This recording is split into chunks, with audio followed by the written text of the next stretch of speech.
Good afternoon to our CLA family members, clients, community partners, and friends. Welcome back to our live stream. We sincerely hope that all of you are staying safe and healthy at this time and enjoying some rest as we are getting ready to turn the corner to 2021. We really thought that December 17th was the last time that you would all see us during 2020, but we all know that 2020 has been a year of unpredictable twists and turns. So, of course, it is only fitting that we had a major development to bring us all back together one last time this year. So what happened? Well, last week, Congress approved the omnibus spending bill, which included very important COVID relief provisions as well as tax extenders. And the bill was signed on Sunday evening late by the president. The bill was a whopping 5,500 pages, and we're going to spend the next several weeks bringing you the most important strategies that your organization needs to understand related to the legislation. We have several guests today to really start to unpack the major highlights. So first, I want to welcome Jen Rohen. Hi, Jen. Hey, Leslie. Jen is going to discuss the retention tax credits as well as other incentives related to hiring. We also have Jack Rybicki joining us to discuss the all-important changes related to PPP, including the fixes from the first round, as well as the second wave of funding. So Jack, awesome to have you. Great to be here, Leslie. And finally, we want to welcome Melissa Labant from our National Tax Office, who's going to discuss tax stimulus and other important extenders. Welcome, Melissa. Thanks for having me, Leslie. So before we dive in today, I do have a couple housekeeping items we want to cover. We do have the ability for live Q&A again during our session today. In order to participate, you must register and log in using the link below me. The questions are going to appear for you in the audience to see, and you can like those to move them up in priority so that we can address them. We also have moderators that are standing by ready to engage and interact with you. We also know that many of you are trying to unpack and understand the impact of the election on top of all of this new legislation that we just received. And many of you are eagerly waiting to understand the impact of the Georgia runoff, which happens next week, to really understand the full impact of the political landscape. So we do have a webinar that's scheduled for January 26th to address what that's going to look like after the Georgia runoff, after all of Biden's appointments, and really understand holistically the political landscape after that. So you can register for that event on our website. Now, in addition to these great events, be on the lookout for articles and other white papers to provide additional guidance. And finally, contact your CLA relationship because we absolutely want to talk to you. So with those announcements, I want to begin with Jen. So Jen, a huge theme of the COVID relief packages have been on helping businesses to retain their employees. And these have had several different facets, but a huge one has been the employee retention credit. So this first was introduced in March, but it's been expanded upon in the new stimulus bill. So what I want to do is talk about each point of this credit, comparing the CARES Act to the new 2021 appropriations legislation. So let's really start with the time period that the credit's available, if you wouldn't mind. Yeah, absolutely. And Leslie, there is so much that we still probably won't even know as of today, but there are more regulations coming. But to answer your first question, yes. So originally the CARES Act laid out the time period applying to qualified wages paid after March 12th of 2020 and before January 1st of 2021. Under the new law, the credit now applies to qualified wages paid after March 1st of 2020 and before July 1st of 2021. So it's extending the availability of the credit to the first 2 quarters of 2021. So that is really great news. And let's talk just for a moment about what are the key requirements for somebody to be able to take advantage of the credit? Absolutely. And this is another place where we're going to have to talk about the old and the new, right? So originally the CARES theme, right? Exactly. You're going to hear me say that a lot, like under the CARES Act or the old law versus the new law. So originally the credit applied to businesses who had operations that were either fully or partially suspended by a COVID-19 lockdown order. And we've talked about that in detail in the past. Or if for any quarter in 2020, if the gross receipts were less than 50% of the gross receipts for the same quarter in 2019. So that was how you qualified for the credit before or became an eligible business. Now, under the new law, beginning January 1st of 2021, so starting this weekend, the credit will be available to businesses with operations that are either fully or partially suspended by a COVID-19 lockdown order, or for a quarter in 2021, if the gross receipts are less than 80% of the gross receipts for the same quarter in 2019. So now you've got many additional businesses that are going to be eligible for the credit due to the percentage reduction in gross receipts. If you think about it, from 50% reduction last year to a 20% reduction this year compared to the same quarter in 2019. So the only difference is, I guess, businesses that were not in existence in 2019 may use a comparison to 2020 for purposes of this credit. Yeah, so those are really helpful. And so far, what you're really identifying, I think, is that it's really, I think, making it easier for companies to be able to take advantage of the credit. Let's talk now about what portion of the wages will apply towards the credit. Yeah, this is more good news, honestly. So originally, we had a credit for 50% of the qualified wages paid to the employee, plus the cost of continuing to provide health benefits to the employee. And that was for the entire year up to a certain limit. Now, under the new law, starting January 1st of 2021, the credit amount is increased to 70% of the qualified wages, which includes the cost to continue to provide health benefits. So we went from 50% to 80% on the gross receipt side and 50% to 70% on a portion of wages applying towards the credit. Yeah, so still more good news. Yes. And, credits tend to have caps. So talk a little bit about what kind of caps apply when we talk about the credits here. Yeah, and this is another huge and valuable change going forward as well. So originally, when you heard me talk about this, that we had the credit capped at $5,000 for all qualified wages paid during 2020. So you took up to $10,000 of wages times that 50% I talked about for a maximum of $5,000 in credit for the 2020 employee. Under the new law, so again, the old versus the new, beginning January 1st of 2021, the credit cap is increased to $7,000 for each of the first 2 quarters of 2021. So you've got $10,000 in qualified wages times 70% of the tax credit rate for each quarter, so that the maximum credit per eligible employee for 2021 will be $14,000. So that aggregate per employee maximum for the first 2 quarters is in 2021 is available even if the employer receives a $5,000 maximum credit for wages paid to the same employee in 2020. So that's a lot to digest there, but a huge increase in the credit amount. Yeah, I mean, this is all still very good news.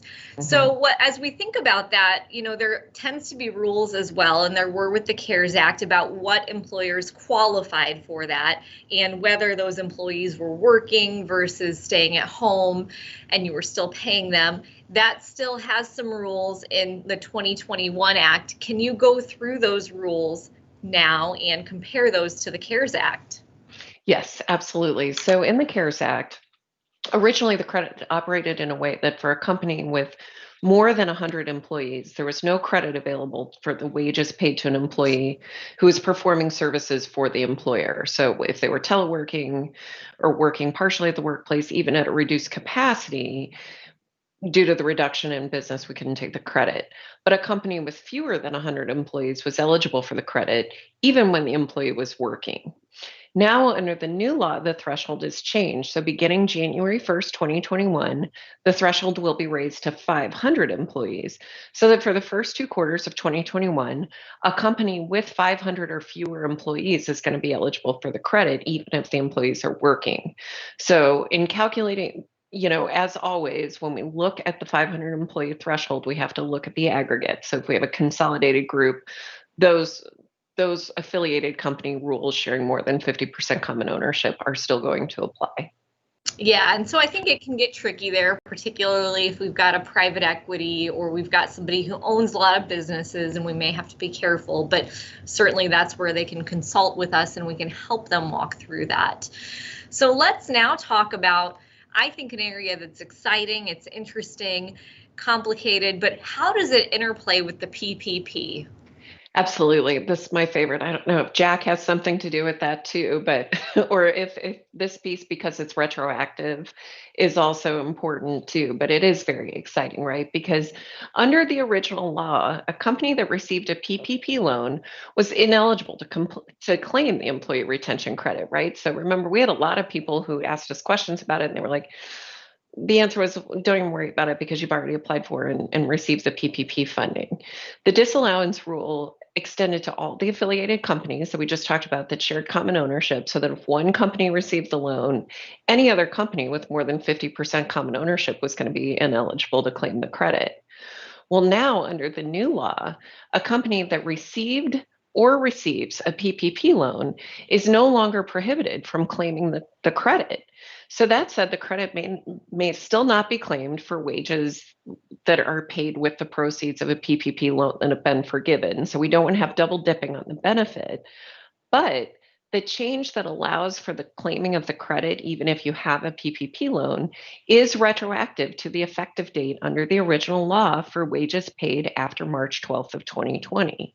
So this is huge, right? As a result, like, you have a company who received a PPP loan in 2020 and paid qualified wages in excess of the amount of the forgiven credit PPP loan, right, used to pay wages, and is otherwise eligible to claim the credit. They should be able to file amended employment tax returns to claim the retention credit. So that's going to cause a lot of new work and a lot of freeing up of funds. Now, furthermore, companies that related to a PPP borrower, right, that did not claim the credit because of the affiliated company sharing common ownership rules that we had just talked about, if they didn't do it because one of the affiliates received the loan, they should also be eligible to file the amended 941 returns to claim the credit if they were otherwise eligible to do so. So there's a lot of different pieces that work there that are going to make a huge impact. And I know Jack will go into that in more detail, but it's also going to have a larger impact with this employee retention credit than we had initially seen in 2020. Well, I think it's great. I mean, if you had a situation where you were down in 2020, it's worth looking into to see if there is an ability to recover some cash for your business. So let's talk for just a second about the retention credit. How do employers claim this credit? Sure. So under the original law, there was no provision to monetize the credit before the wages were paid. So it was always just on the 941. Under the new law, and this is where I was saying at the beginning, we're waiting for more direction. We're expecting the Treasury Department to draft some guidance to allow an advance payment of the credit for the companies with 500 or fewer employees based on 70% of average quarterly payroll for the same quarter in 2019. So some companies may be allowed to actually monetize the credit before the wages are paid, and that would be on that Form 7200. But of course, if the amount of the actual credit determined at the end of the quarter is less than the amount of the advance payment, then again, we'll have repayment provisions that'll have to go back. But to that extent, that's something new that's also going to help free up some cash in anticipation of receiving the credit, as opposed to once you've actually paid the wages. So that's nice. Yeah, so that was a great overview. I know there's probably going to be a lot of questions and a lot more guidance in the coming weeks, but thank you for providing that. You know, the omnibus bill also included tax extenders, and I know Melissa's going to go into a lot of those, but there was a really important tax extender that's an area that you practice in, and that is the work opportunity tax credit, also known as WOTC. And can you give us an overview of that? Because there also was, about a week and a half ago, a look back opportunity that came about. So in addition to this 5-year extender we also have some look back. So there's a lot happening there as well. Oh, so much. So, and that's so exciting. So again, Melissa, I don't want to steal her thunder as far as some of these extenders are concerned, but a very important one for a lot of our clients and a lot of small businesses is the work opportunity tax credit. So initially that was set to expire at the end of 2020. It has now been extended through the end of 2025. So to the extent that people have processes in place, it's nice to note that those need to continue. So with that, you still have that 28-day requirement from the employee's start date to submit the paperwork to the state to get them certified to take the federal credit. And those people, you're asking those questions as part of onboarding. So we've been down this road as far as the prospective overview. It's people who have some barrier to entry into the workforce, whether it's a food stamp recipient or if someone in the household is a food stamp recipient. They've been unemployed for 6 months, or they're a veteran or someone with a felony conviction. Those categories are still going to apply. We just need to capture that at the time of onboarding. There is this opportunity, and you mentioned it, Leslie, for the look back, right? And the look back is huge, but it's limited just to people who qualify based on their residence in a certain geography.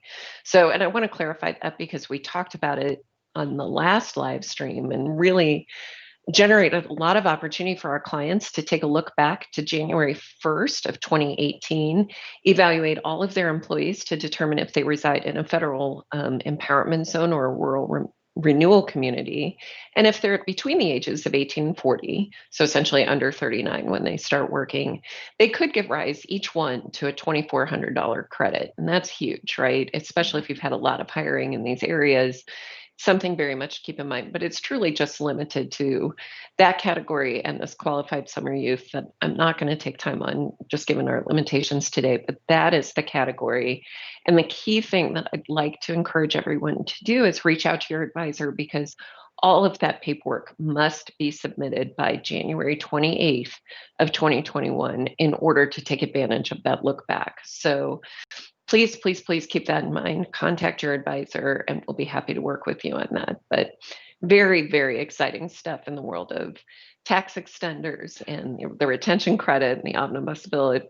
It was like a nice present, which we could use to end the new year, or end the old year and go into the new one. Absolutely. So a lot of benefits really for businesses that are investing in their employees. And I know there's a lot of questions that are circulating, so we are going to keep you around for those. And now let's pivot to Jack for PPP developments. So welcome, Jack. Hey, Leslie. Jack, we have had several PPP items that we need to discuss today. We've got to start, I think, with the existing developments related to current borrowers, and then we can talk about really what is next with the next round. So what can you tell us about some of the changes that have happened with the existing borrowing base? So let's first start with the thing that was on everybody's mind a few weeks ago when the IRS threw us into a tizzy. And that is the correction or the fix related to taxes. And so we did get great news. It was included in the bill on the 21st and ultimately was included in the final bill that was signed into law, that we knew there was not going to be income related to the forgiveness of the PPP loan. But now we also know with certainty that borrowers will get to deduct the expenses that ultimately are paid for using those forgiven proceeds. So that eliminates that, huge potential tax burden that's out there for those folks that are getting forgiveness for their PPP loans. Now, I will throw in that there were some other goodies in this bill that we hadn't expected that are non-PPP related, but just thought I'd throw those out there, trying to spread a little good cheer at this time of year.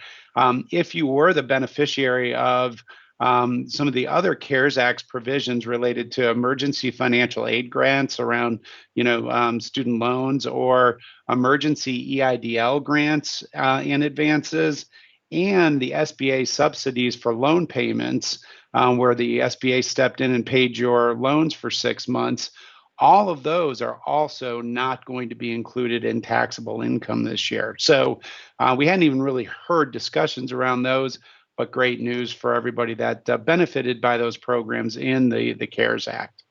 Now let me go back to the PPP program itself. And so existing PPP borrowers who got loans, prior to the August 8th closure did get a lot of relief and some more clarity in the current act that came out. So first of all, for those of you who have not yet applied for forgiveness, there's a number of new eligible expense types that are out there, and these are retroactive to the CARES Act. And so if you haven't applied for forgiveness yet, these apply to you as well as folks that are going to be participating in the future. And so the eligible expenses have now been expanded to include things like certain operating expenses, around software and other things like that, various supplier costs that a business incurs, also worker PP&E that was out there that you had to install or provide to your workers.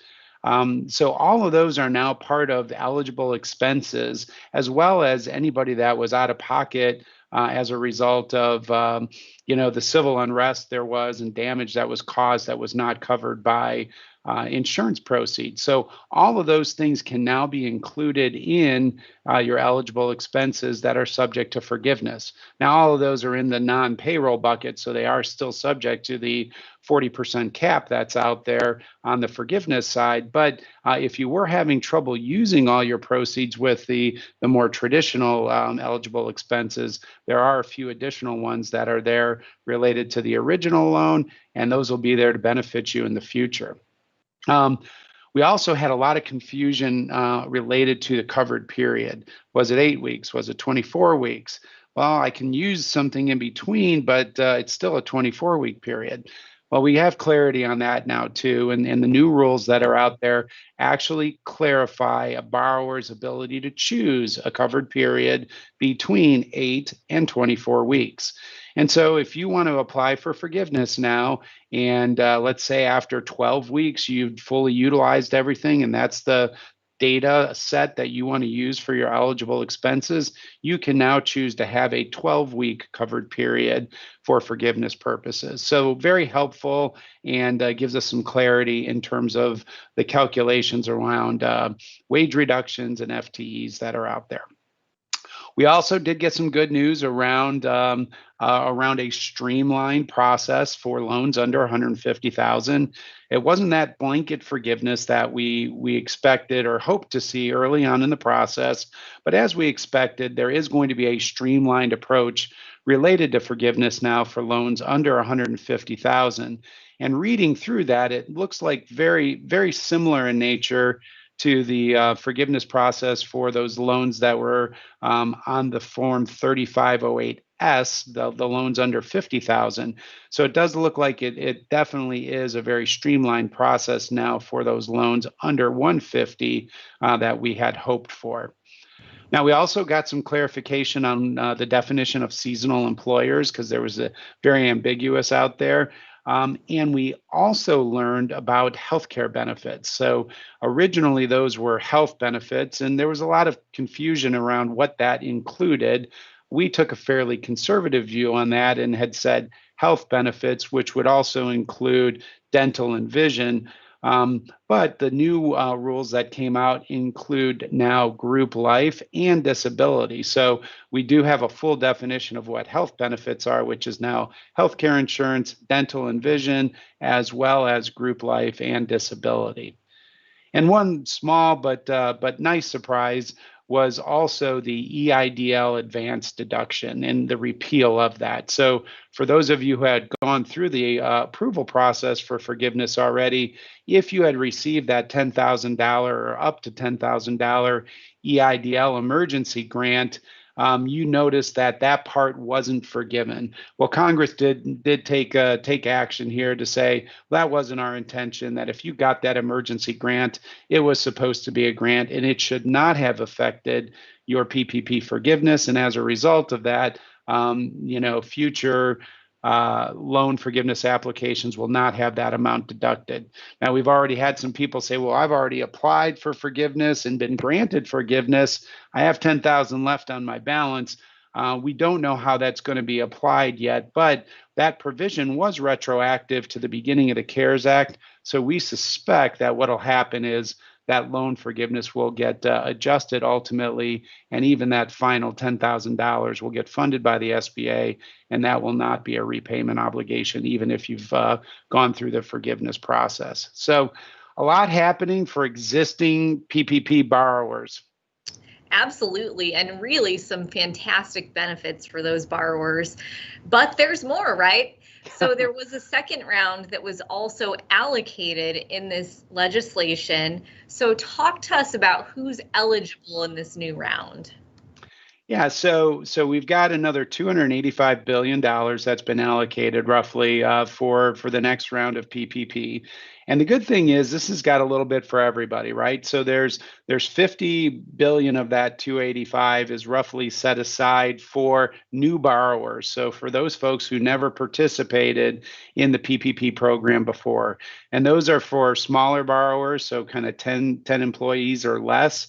But then there's a number of new classes of borrowers that are available or eligible to participate now, specifically housing cooperatives, various news organizations, and from a nonprofit perspective, 501c6 organizations and direct marketing organizations. And those last two specifically are eligible if they have limited lobbying activities as part of their function. And so definitely want to check the rules, but some great new additions to the pool of entities that are available to participate in the original PPP program that was out there. Now, the real nice thing is that for companies that already participated in the first round of the PPP program, you can now do a PPP second draw loan. And there are some new eligibility requirements, though. So the size limitation has dropped from 500 originally down to 300 now. So that will disqualify some subset of original PPP borrowers. And you also have to be able to demonstrate that you had a reduction in revenues. And this is going to be interesting to see how the guidance plays out on this. But right now it says that if you had you look at your quarterly revenues during 2020, and then you compare them to quarterly revenues in 2019. And if you had a decrease of more than 25% in any one of those quarters, then you would be eligible to participate in this PPP second draw opportunity. So now you also have had to have fully utilized your first PPP loan. So that's another thing that's out there as an eligibility requirement. But generally speaking, some really nice relief for borrowers that are still struggling out there. Now, the sizing of these loans also is taking into consideration some of the industries that are most hardest hit. Mm-hmm. And so while most of the loans are being sized based on the original value or formula of 2.5 times your monthly revenue, or I'm sorry, your monthly average payroll costs, there is a $2 million top side limit on the loan size. So 2.5 times average monthly payroll or $2 million, whichever is lower. Now, for those in some of our harder hit industries, these are NAICS code 72 entities. So think restaurants, hotels, the like. Those actually are going to be eligible for a little bit larger loan this time under the second draw program, using 3.5 times average monthly payroll. And again, with the expected 24-month covered period, the expansion of the eligible costs, hopefully those borrowers will be able to utilize that full 3.5 months during that period of time and be subject to full forgiveness again. So a lot of really interesting things happening with the PPP program. There's even more out there for folks that didn't size their loan to the maximum value in the first round, but then weren't able to go back and fix that because there was only a small window of opportunity. that you now have the ability to go back and properly size your loan in the first round, so you can get a little additional on your round one loan if you have that circumstance. And there's also a totally separate program out there that's had about $15 billion allocated to it for shuttered venue operators. So, think about movie theaters, plays, a lot of museums, things of that nature will be able to take specific advantage of this separate carve out. But they will not participate in the PPP program because they have their own $15 billion set aside for that. So a lot of really interesting things, and something for everybody, I think, in this new round. Well, I think that's awesome. Lots of different and unique programs out there. So any timeline of when we're going to get regulations for the program? Yeah, you can imagine, Leslie, that each one of these things that we just talked about impacts an original loan application or a forgiveness application, modifies a ton of the IFRs that are already out there. So the SBA has been given a very limited amount of time by Congress to act here. It says that within 10 days they have to come out with the rules governing this new program. And so, we expect to see something within the next week to week and a half. We do expect that, nearly all the applications are going to need to be revised. They'll need to create a new, application for PPP second draw loans. The 3508 S, EZ, and regular forms need to be modified now to include these other expense categories.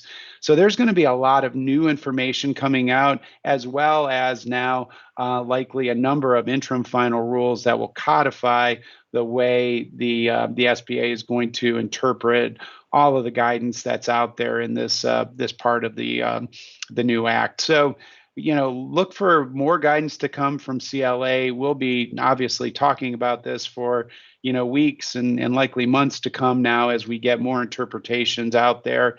But there should be a lot coming down between now and, let's say, the 8th to the 11th of January. And that's kind of when we think that the guidance will be out, and then banks will start to accept loan applications again. But you can get a head start on it. We know that there's a lot of things that are going to be similar to the original program. And so you might as well start that process, reach out to your bank, reach out to your CLA representatives, and start to get some assistance to pull together your loan applications. Remember, it's only $285 billion for folks under $2 million. There was over $400 billion of the $525 billion that was let out. We know that not all of those folks are going to be able to participate again, but if you assume a significant portion will, it is possible that we will run through this $285 billion before the program sunsets again at the end of March in 2021. Well, really good updates, and we will keep you around for questions. We're going to pivot now to Melissa, because in addition to everything else that we've talked about, there's been a lot of important tax legislation in this bill. So welcome, Melissa. Thank you, Leslie. And I want to start with probably one of the areas that has just been super hot in this bill, and that is stimulus checks. Man, we're stepping into a hornet's nest here. So how much are folks going to get? This has been a really hot issue. Yes, it has. Well, we are definitely going to see another round of stimulus checks, although the amounts are going to be different than what we saw earlier in the year. Checks are expected to be $600 per person, so $1,200 for a couple, and for family of four, we're looking at about $2,400. Now, there's been some question as to whether or not you had to be alive when the checks were issued, and we now have an answer that no, you only have to be alive one day, actually 1 minute, in 2020 in order to be eligible. However, similar to what we did see earlier in the year, there are some income limits. So those higher earning folks are not going to be getting a check. So $600, Leslie, is a done deal. Treasury does hope to get those checks out to most people in the next 3 weeks. But will there be more, right? As you're alluding to, President Trump did ask Congress to go back and increase those checks from $600 to $2,000 per person. The House took up a bill yesterday, the Cash Act, and passed it. That would increase that check from $600 to $2,000. Now it moves over to the Senate, where it does not have the same support. We'll probably have more information later because the Senate is back in session today. But right now it's uncertain whether the bill will be even brought up for a vote. So bottom line, Leslie, $600 is a done deal. Will there be more? Will it be in this Congress? Will it be in next Congress? We're going to have to wait to find out. Absolutely. So great update on that and more to come. And certainly let your advisor know what you do get, because we're going to need to reconcile that on your 2020 return as it is an advance payment. Well, let's go to another really hot issue, and that is the Georgia runoff election. So certainly a lot of people have a lot of questions about that, because depending on the results, that can have a big impact on tax planning in 2021. And there's some question as to whether or not that could even impact the bill that was passed last week. So a lot of people are saying, okay, well, if Democrats end up controlling the Senate, would they unwind maybe parts of this bill that just passed? What are your thoughts on that? No, I don't think that'll be the case. This was a bipartisan, bicameral compromise. We had House leaders, Senate leaders, Democrats, Republicans. They came together and reached an agreement. It was signed by the president. So I think it's very unlikely that we're going to see any unraveling. The new Congress actually will be in DC in just a few days. They're going to focus on what's next as opposed to going backwards. Okay, so that's really great advice. So let's dig into a couple big things that are in that bill. One of them is a pretty big change that we haven't seen in quite some time related to meals. And so tell me a little bit about that change. Talk about, when that kicks in, is it retroactive, and then focus on what it does and doesn't impact. Yes, certainly good news for businesses. There's going to be a full deduction, 100% for certain meals over the next 2 years. All businesses of every size, every industry can write off 100% of the cost of food and beverage provided by a restaurant. Now, we don't have any regulations yet, so we don't know for sure. But if you look at the language in the bill, provided by a restaurant as opposed to provided at a restaurant, I think that implies that carryout and delivery might be included as well. So this is a big change. It applies for 2021 and 2022 because, as you know, right now, most of these types of expenses can only be deducted by 50%. Right, and what we're trying to do here is help those restaurants recover. So what about entertainment expenses?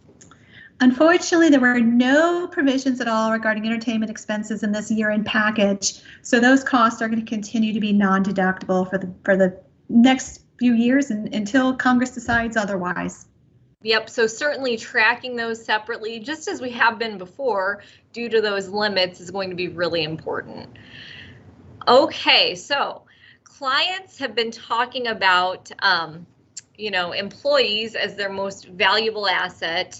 And so what are some suggestions that we have for them about how they can help their employees? One recommendation that I have, Leslie, is that employers should take a look at their FSAs, both their health FSA, it's a tongue twister there, as well as the dependent care FSA. There's a lot of flexibility out there right now. So take a look to see what you could do to help your employees. For example, you could consider allowing them to make mid-year changes to their contribution amounts. You also want to make sure they don't get caught in that use it or lose it rule. For FSAs, you generally have to incur the expense by the end of the year, or you lose the money in the plan. That's a tough penalty in 2020 when circumstances were completely out of people's control, right? You had a lot of folks delaying medical and dental procedures, or with regards to dependent care, after school care may not have been open, or maybe they didn't get sent to any type of summer camp. So a lot of folks have funds in there because they didn't incur the expenses they were anticipating. Fortunately, this new law provides some flexibilities for workers to roll over unused amounts. And that's going to apply from 2020, rolling it over to 2021, as well as 2021, rolling it over to 2022. So make sure you talk to your advisor about some of these changes. Great advice. So from an individual side, I think when a lot of people think about their individual return, we talk about different strategies. And one really popular strategy is the required minimum distribution from retirement accounts. And we talk about sometimes being able to roll that directly into a charitable deduction rather than taking charitable deductions out of that account. So can you talk to whether any of those benefits were enhanced or extended? Well, it's even better for 2020, right? With regards to required minimum distributions, not only can you roll it over to a qualified charity, but for 2020, it's a complete waiver of that required minimum distribution. There was some question as to whether or not that might be extended, but there was nothing in this year-end package. So we'll have to wait to see what Congress does next year to see whether or not we might get a waiver of the RMDs for 2021 as well. Yep, that makes total sense. So tax extenders, something we seem to be talking about every December, and several of them hitched a ride on this spending bill. So what surprises were there, if any, related to the tax extenders? Yeah, you're right. There were dozens of tax extenders for both individuals and businesses included. I would say the biggest surprise was that several of them were made permanent, right? So that's ideal for businesses trying to make informed decisions. Some of those included the 179D deduction for energy efficient buildings, which, by the way, is now going to be indexed for inflation. The lower excise tax rate on small brewers and distillers. We're also going to have higher income limits, so more people are going to qualify for the lifetime learning credit. Another one that made the list for being permanent now is the 7.5%, the lower floor for medical expenses. We also saw several provisions that were extended 5 years, which is great news with regards to certainty and tax planning for businesses.